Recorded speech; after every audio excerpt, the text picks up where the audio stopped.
Okay, number 9 of 6.2.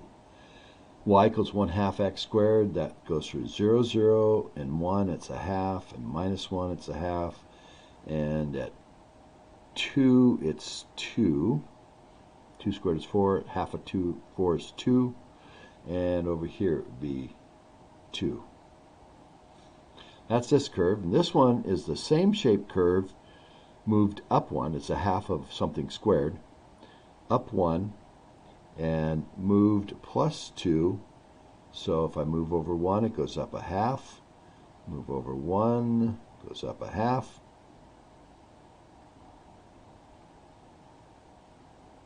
And if I move over 2, it'll go up 2, which is at 3. So there's the two curves. And they wanted us to do a bunch of stuff with this one. Determine the definite integral whose the area of this region, bounded by the y-axis and this, all that region. So A would be the antiderivative, the integral of the top curve, which is this one,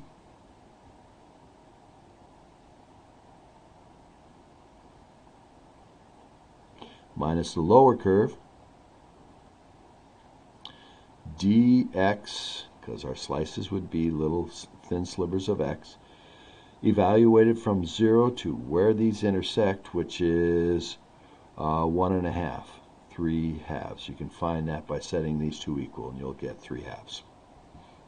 Or you can put in 3 halves squared, which would be 9/4 times 1/2 is 9/8.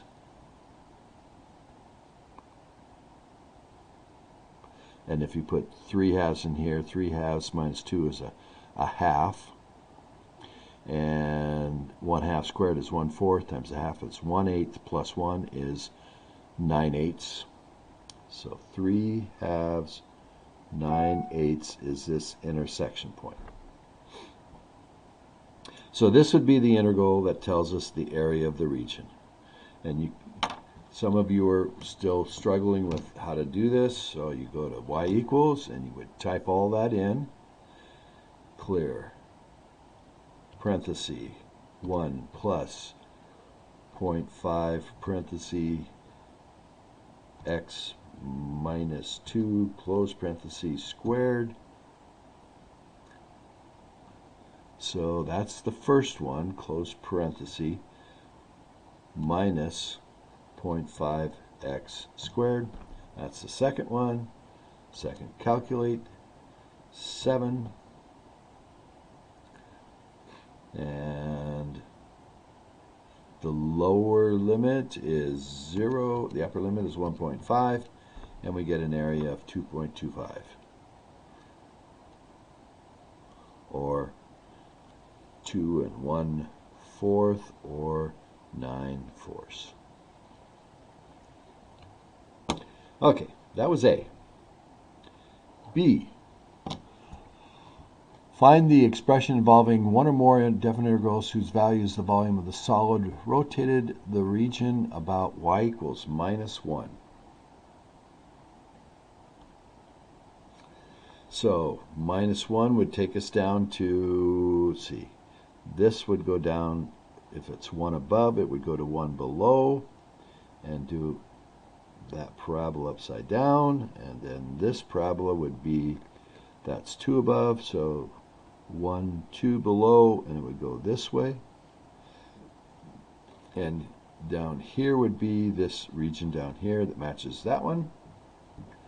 And this, I believe, would probably be easiest to do rings, because if you, washers, if you do rings, you have this, and then it changes to this curve. So we're going to do washers. So the thickness is dx.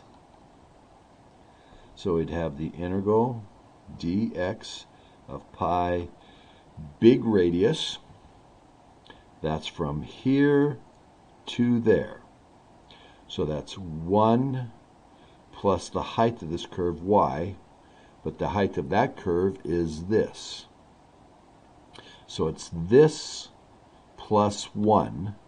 So it's 2 plus 1/2 x minus 2 squared. That's the big radius squared. Square all that. Minus the small radius, which would be 1 plus the y value of that one, which is 1/2 x squared. So that's 1 plus 1/2 x squared, quantity squared. Big radius minus the small radius, evaluated from 0 to, we're doing dx, and x goes to the 3/2.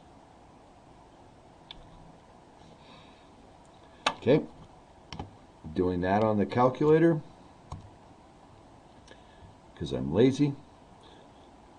Parenthesis 2 plus 0.5 parenthesis x minus 2 close parenthesis, that part squared, close parenthesis, the whole thing squared,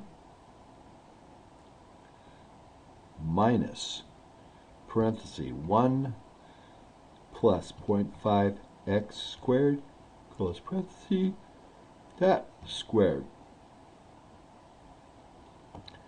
Second, calculate 7 between 0 and 1/2, 1.5, 0, 1.5, and it gives me, oh, did I put the pi in there?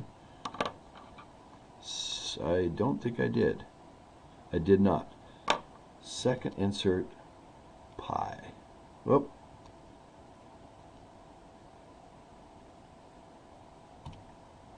Second, insert alpha pi. Second pi. There we go. Second, calculate. Oop. Second, calculate 7 from 0 to 1.5. And now I'll get the answer with the pi, which is 37.35989, blah blah. That's approximately. Okay. 9c. That volume of the solid, we rotated the region around the y-axis. So we're going to take this around the y-axis. Okay. So now we're going to go here. The region was something like this, something like this. If I take it around the y-axis, it would be like that. And this time, if I did discs, I would have to go from here to here, then I have to go to here, which gets messy. So I'm just going to do rings. Thickness is dx, 2 pi r height dx. And x is going to go from 0 to 3/2. The radius is x, and that's doing dx, so that's great.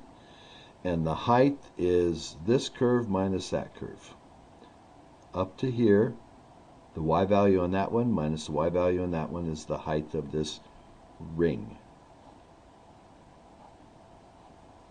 So the height is going to be the top one, which is 1 plus 1/2 x minus 2 squared, minus 1/2 x squared.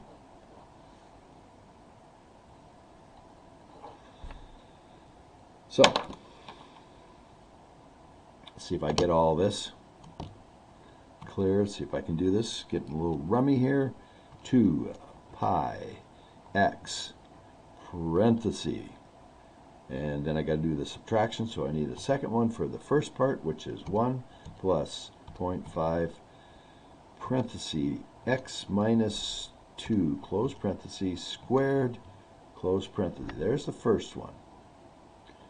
Minus 0.5 x squared close parenthesis. That's the second one. Second, calculate 7 from 0 to 1.5. And I get, did I put the 2 pi in there? Yes, I did.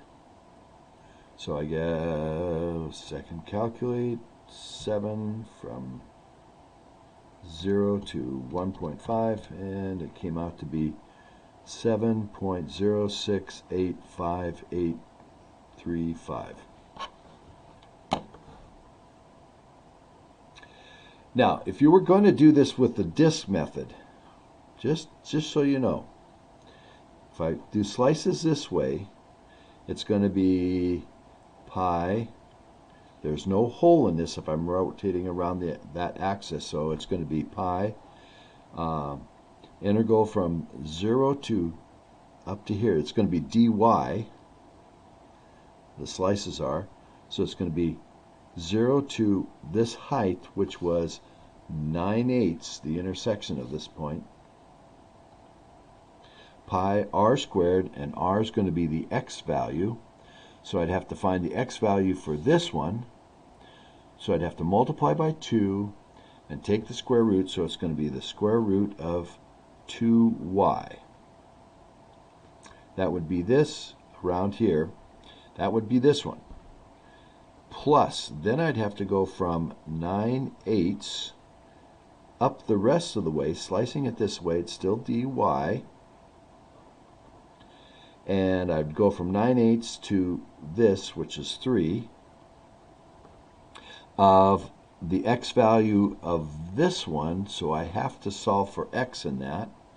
So if y equals 1 plus 1/2 x minus 2 squared, and I solve for x, I would subtract 1, multiply by 2, take the square root, that gets rid of that, and that, and then add 2. So it'd be pi square root of 2 parenthesis y minus 1 close parenthesis plus 2 dy. And you can type that in the calculator and that in the calculator and figure those two out and add them, and you should get the same answer. Okay? Because if you're doing disks, the radius is controlled by that curve for the first part and then by this curve for the second part. So you need to do it in 2 pieces, whereas rings, we're just doing the height is controlled by the 2 curves, and you can just work your way out to it. So there's the advantage of the rings. Okay. Next one is D. Find expression bottom word for who's the perimeter of this. Perimeter of this. Okay. So the perimeter, that perimeter formula, if hopefully you remember, is the integral of the square root of 1 plus the derivative of the function squared dx. So we would have to do this side, well, that side's easy, that's 0 to 3, so we got 3 plus. Then we'd have to do this one, which is from 0 to 1.5 or 3/2 of this curve's derivative, 1 plus the derivative of that curve. The derivative of that is just x, and we're supposed to do the derivative squared dx, so we'd have to work that out, plus the integral, and this one is going to go from 0 to 1 and 3/2, 1.5, of the square root of 1 plus the derivative of this one squared. So the derivative of 1 is gone. 2 down times the half is gone. This to the 1, which is x minus 2 squared. So we would have to do this twice. I'd have to do, let's see, clear, clear, clear. Go up here. Let's do the first. Let's do this one first. Square root of 1 plus parenthesis x minus 2 close parenthesis quantity squared. Okay. And second, calculate 7 from 0 to 1.5, and I get 2.43777. Now let's do this one. So the reason I did the other one first was because all I have to do is go in here and delete the minus 2, and now I have this one. Second, calculate 7 from 0 to 1.5, and that's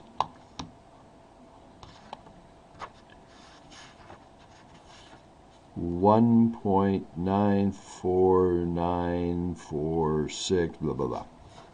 So I'd have 1.9 plus 2.4 plus 3 to get the total perimeter.